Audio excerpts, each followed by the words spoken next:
Kombucha is such an easy, affordable, and delicious way to make sure that you and your family get your probiotics every day.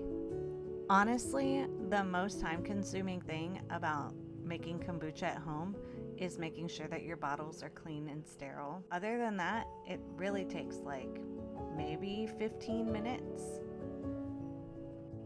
I've been using these same flip-top glass bottles for making kombucha for like 7 years, and I bought them on Amazon for like 20 bucks, so they're really affordable. It's important to make sure that your bottles are really clean and disinfected because you don't want any other bacteria competing with the healthy bacteria that's in the kombucha. But I don't do any crazy sterilization. I just scrub them with a bottle scrubber and some non-scented dish soap.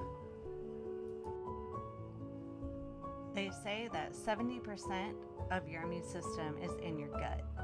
So taking probiotics is so important. But the amount of probiotics in a pill is not nearly as much as you can get from even 8 ounces of homemade kombucha. And it doesn't taste nearly as delicious.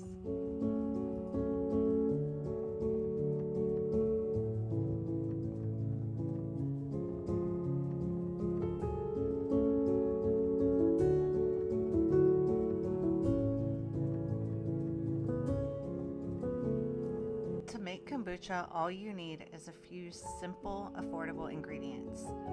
The bacteria in kombucha feeds off of caffeine and sugar. So all you're going to really make to feed it is a sweet tea. I use organic everything. And you can use a black tea or a green tea, but if you use a black tea, make sure it's not like an Earl Grey or something that has some sort of oil in it also.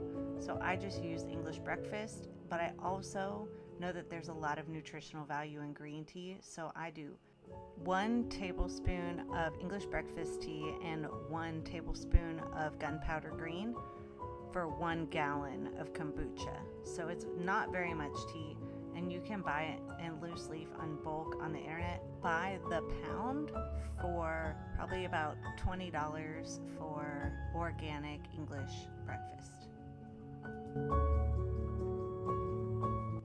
Some people use tap water with their kombucha, but I just buy a gallon of distilled water from the grocery store because I know that tap water contains chlorine and that kills bacteria that's growing in the water. But in this case, I'm trying to grow healthy bacteria, so I don't want anything to get in the way of the bacteria developing. So I prefer to buy bottled water.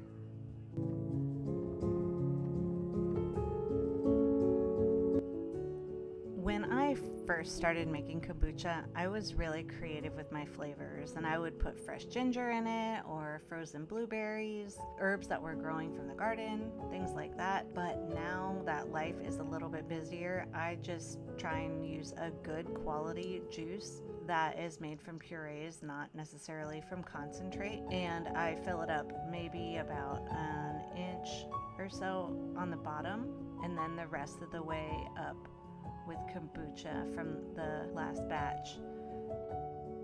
One of the benefits of using bottled juice instead of maybe putting frozen fruit in there or a puree is that you don't have to fish anything out. You can just pour it from the bottle into your glass without using some sort of mesh strainer or something.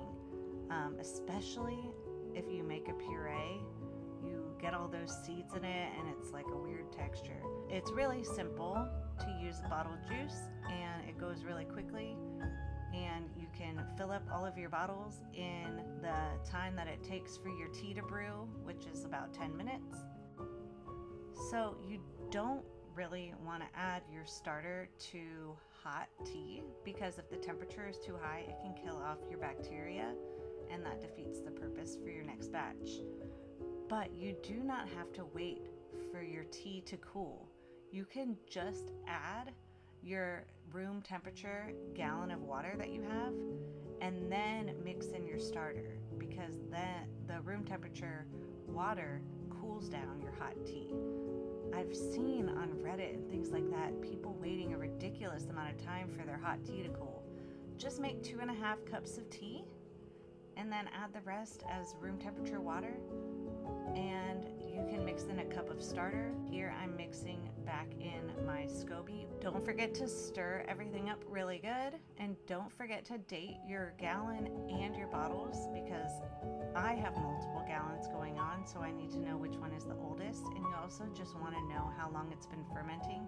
You could ferment it for a week or 2 weeks, and then you need to date your bottles because you're only letting them sit on the counter for like 3 or 4 days, and then they are done. You have a delicious, whatever your favorite flavor is, of kombucha, and all of your family will love it, and it will help keep you healthy. Thank you for watching. I hope you enjoyed, and please like and subscribe for more healthy tips.